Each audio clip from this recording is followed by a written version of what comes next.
Hello, this is Catherine Marie, and you are listening to the Long COVID Real Talk podcast. Today, I wanted to talk to you about my cardiology appointment that I just got back from. The reason why I was referred to cardiology was because of symptoms of POTS, and I did an episode on the symptoms of POTS and how to know if you have POTS. I was explaining my symptoms when I stand up to my PCP, and he said, I could be referred to cardiology, and my blood pressure has been kind of all over the place. It's usually normal when I'm laying down, but then when I sit up, then it goes up, and then when I stand up, it goes up a lot more. So does my heart rate. So I was hoping that the cardiologist would have some thoughts on that and what the best medication would be for having such a variable blood pressure depending on my body positioning. So my general feel in the appointment was not great. I do think that he was just doing his job, but it was just, at one point he said that, he thought I should be exercising and stuff, or I'm going to be, deconditioned. And he seemed to not really know what long COVID was. And it was pretty frustrating.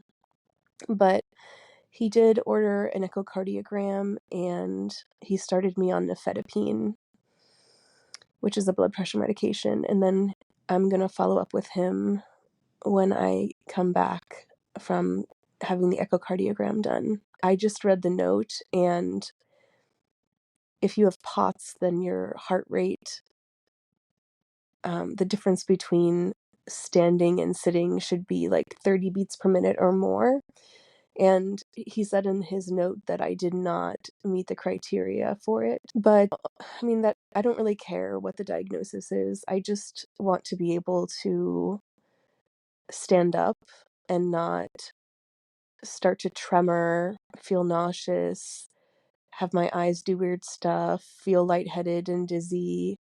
You guys know like what I'm talking about, right? So I don't really care what it's called. I just want it to stop. And he recommended compression stockings, which I still need to get. And he said to double the amount of water that I drink per day. So I'm going to work on that. When I was standing up for my final blood pressure reading, I did start to tremor a little bit and feel sick. And the nurse kept saying, "Are you okay? Are you okay?" And I said, "Yeah." I said, "No, I'm not okay, but I'm not going to faint. Don't worry. I'm not going to faint." Because that's really why they're asking, is they just don't want you to faint and hit your head or something. I was tired when I went, so some of the time I had a hard time answering questions. I think that the nifedipine will be helpful.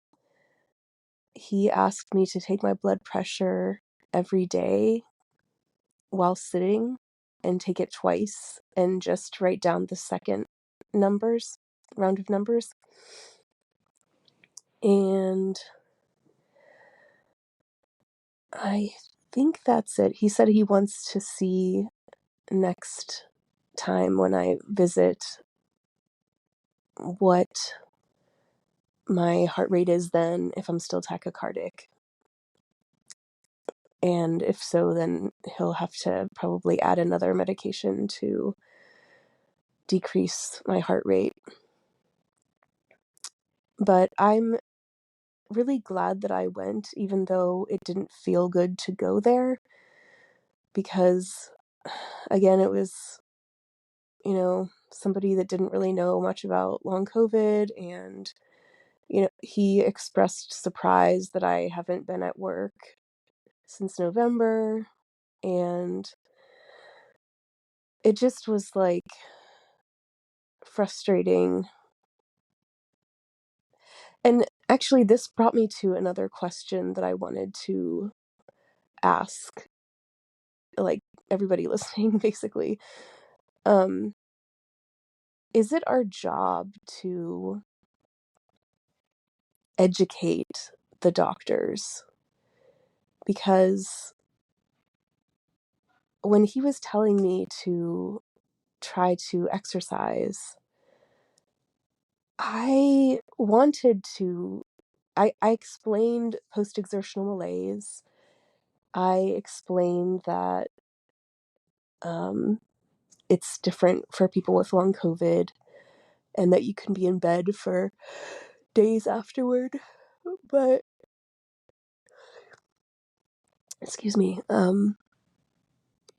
but there was an article in Nature that it talked about cellular damage in people with long COVID after they exercise. So part of me wants to send him the article to show him, no, I shouldn't be trying to exercise. I don't know. But then part of me I want to exercise. I don't know. It's so frustrating. I know you all get it. I know, but it's just really frustrating. And it's also frustrating because I just think to myself, he asked me what I do for a living, and so he knew I'm a medical provider, and usually that buys you a certain amount of professional courtesy. And it's not that he wasn't courteous, it just felt like,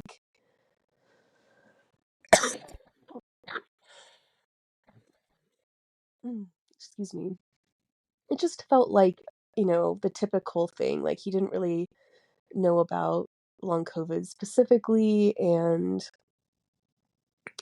I was just being histrionic or something. But I'm still glad I went. I'm glad I was put on nifedipine. I hope it's helpful. I look forward to having my blood pressure be under control all the time and not just when I'm laying down. Um, and yeah, I think that's pretty much it. And I will make sure that this episode drops pretty soon so that way anyone listening who, for instance, can't get in to see a cardiologist, um, and if you have the same symptoms or something, you could talk to your primary care provider and say, oh, well, this person who has long COVID who makes a podcast, she went to see her cardiologist and this is what they put her on. Is that appropriate for me? Or, something like that.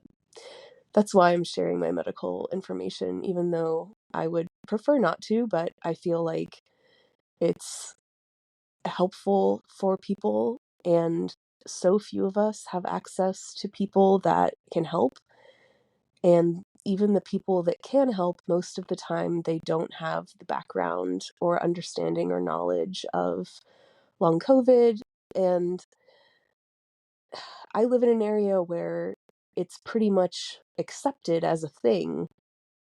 So it's kind of frustrating to still be told to exercise when that's not really an option a lot of times. So anyway, sorry I got on a tangent there, but anyway, thank you for listening. I will do another update when I have the follow-up, and I hope you guys have a great day. I'll talk to you later. Okay, take care. Bye.